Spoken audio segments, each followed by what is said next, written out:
Hey everybody, I'm Matt. This is the 10-Minute Bible Hour podcast, and I did the thing again where I just start talking and getting excited about a passage, and later I look down and I'm like, oh wow, that's not going to work for something called the 10-Minute Bible Hour podcast, so we're going to cut it in two. So the first half of this conversation about Matthew 8:23 through 27, that's the account of Jesus calming the storm on the Sea of Galilee. The first half of that is yesterday's or last episode, and I think that's 0170. I think that's probably right.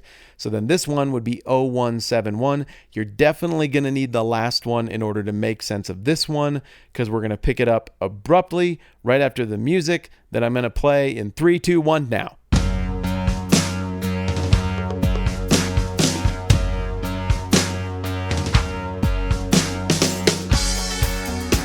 This is where it gets weird. So then he got up out of the boat and he rebuked the winds and the waves, and it was completely calm. There are two things that stand out for me about this one. One is what the original audience might have thought of. I think this incident would have conjured memories for them of King Xerxes, the one from Esther, the one from 300, the one who went to punish the Spartans and the Athenians for the defeat that his predecessor had suffered in trying to conquer, or rather bring to heel, the Greek city-states who had come into conflict with their Persian overlords. Xerxes, famously, when he was trying to cross the Hellespont, that's a little skinny chunk of river between what we would call Asia Minor or Turkey and the mainland of Europe, as he's trying to cross that, the Hellespont is being uncooperative. So famously, Xerxes, who is a god king himself, sends out some dudes with flogs and is like, whip that river. And they vigorously whipped the river. It doesn't seem like that was particularly effective, though eventually Xerxes and his men did get across the river. They got thumped really, really badly by the Spartans and the Athenians and all of the other Greeks a little bit later on. So for the original audience, the whole incident with Xerxes whipping the Hellespont would have been a metaphor for the impotence of blustering, overblown, self-important kings who don't really understand their own limitations. Whereas now that Jesus is doing it, the original audience is like, oh, what are we going to do? Are you going to whip the Hellespont again? We've seen this routine, except then it stops. And that's the second thing that stands out to me. Dang, this time it actually worked. And I'm not going to go do the whole Greek breakdown just in the interest of time here, but the original language does indicate that it immediately was calm. Now think about how long it would take if you vigorously sloshed around a lake the size of a major city for that water to settle down once you stopped whatever was creating the commotion. I mean, it's going to take a minute. But it says here that it was immediately calm. Am I maybe reading into the language too much? Yeah, maybe I can do that sometimes. But it certainly gives the impression that it wasn't just that the storm stopped, but that immediately it went from crazy to tranquil, and that very publicly, very visibly defies the laws of physics. I don't know what I would do at this point. If I'm in the boat, I'm going from total panic over my impending death to total panic over who I'm in a boat with. What in the world was that? You know how in superhero movies, you like the main character, especially in origin stories, but they haven't revealed their power yet, and their friends don't know about it, and then a crisis comes up, and there's this moment where the hero has to do something, and so they use their newfound powers in front of their old acquaintances for the first time, and the old acquaintances are kind of freaked out a little bit. They're like, whoa, what was that? And it's only in the dumb superhero movies where everybody's like, awesome! Because the reality is, you would be concerned. Who is this person who is my friend, who can stand in front of trains and not die, or get shot by bullets and not die? This is a little bit freaky and other to me. And that is the response of the disciples. The men were amazed and asked, what kind of man is this? Even the winds and the waves obey him. The response of the disciples to me supports the idea that the Greek language holds out, that this was an immediate stoppage of the churning and crazy stuff that was happening. If the wind just died down quickly and they're like, oh, things got better, they might be tempted to be like, that was a crazy coincidence. Like he got up and yelled at things and then they just settled down. But that isn't the impression we get. These guys are shocked by what happened. And they thought they understood who Jesus was. But now they're like, maybe we don't really know who Jesus is. Maybe we're underestimating him. Apparently, we don't really know who Jesus is. We thought he was powerful. We thought he was a big deal. But this is next level. Remember all of those claimants to being Messiah that I talked about who had come and gone in this era? They didn't do anything like this. Like maybe little parlor tricks and gimmicks, sleight of hand stuff that could fool the gullible, but there's no way to fake something like this. But beyond that, think about what happens when they get to shore and start comparing notes with other people in the same line of work. They're like, hey, you remember like 4 nights ago, would have been Thursday. Do you remember like 7 p.m., that gigantic storm rolled in and stuff got crazy and everybody was hustling off the lake and then it just quit? And the other people are like, yes, was that not the weirdest thing ever? It was just bizarre. I've never seen anything like that. Well, yeah, about that. We were actually out in the middle of the lake when that happened.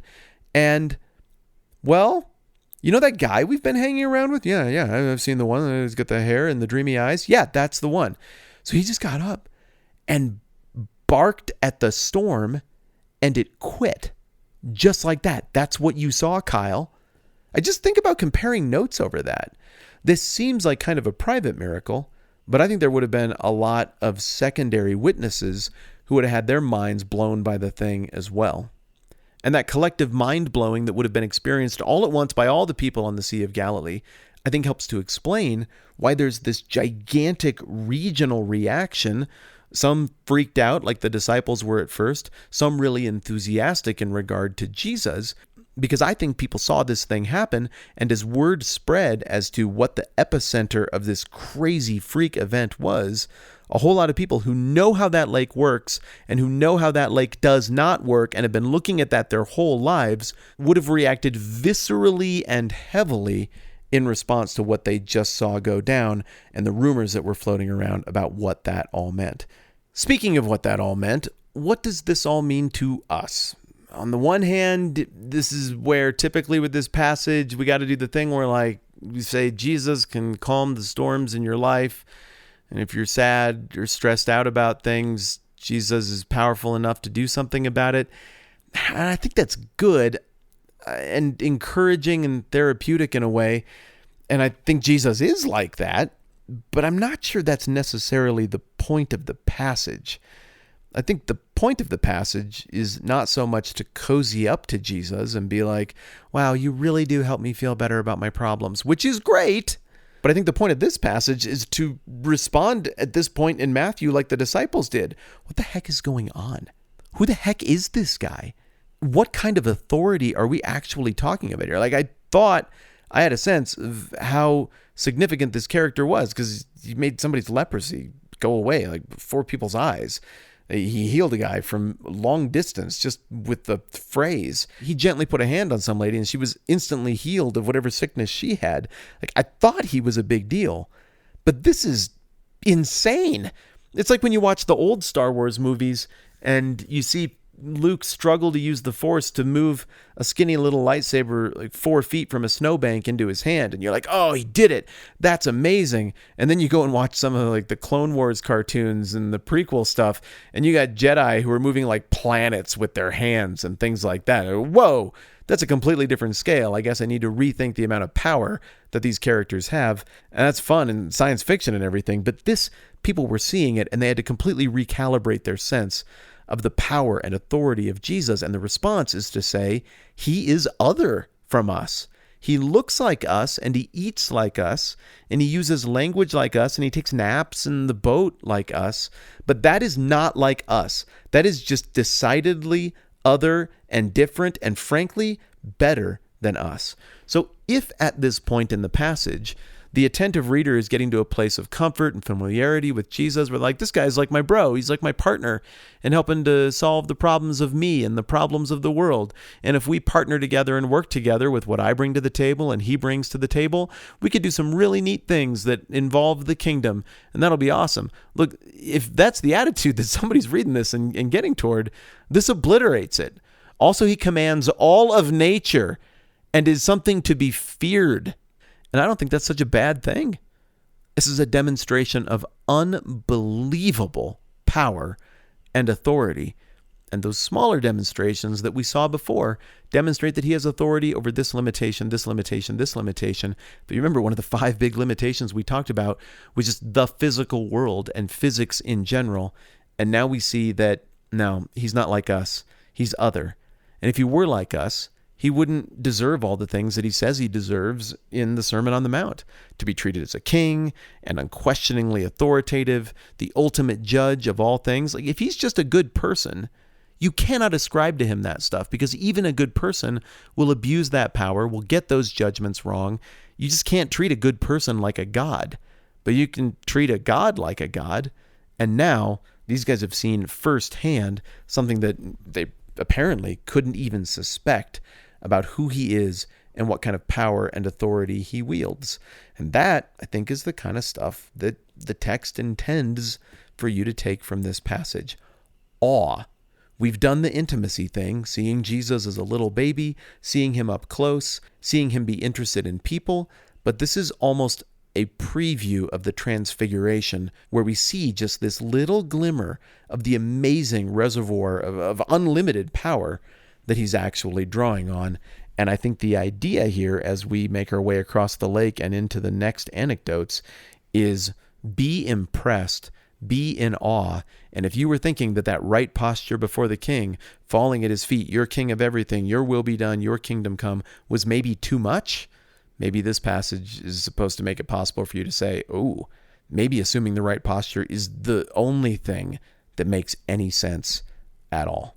Last thought, you know who's awesome? This is everybody who supports this program on Patreon at patreon.com/TheTMBH podcast. Was that stilted? I'm sorry if that was stilted. I really do appreciate you all. Thank you so much for doing that. It makes it so that this can happen, and I don't know how to put that any more simply.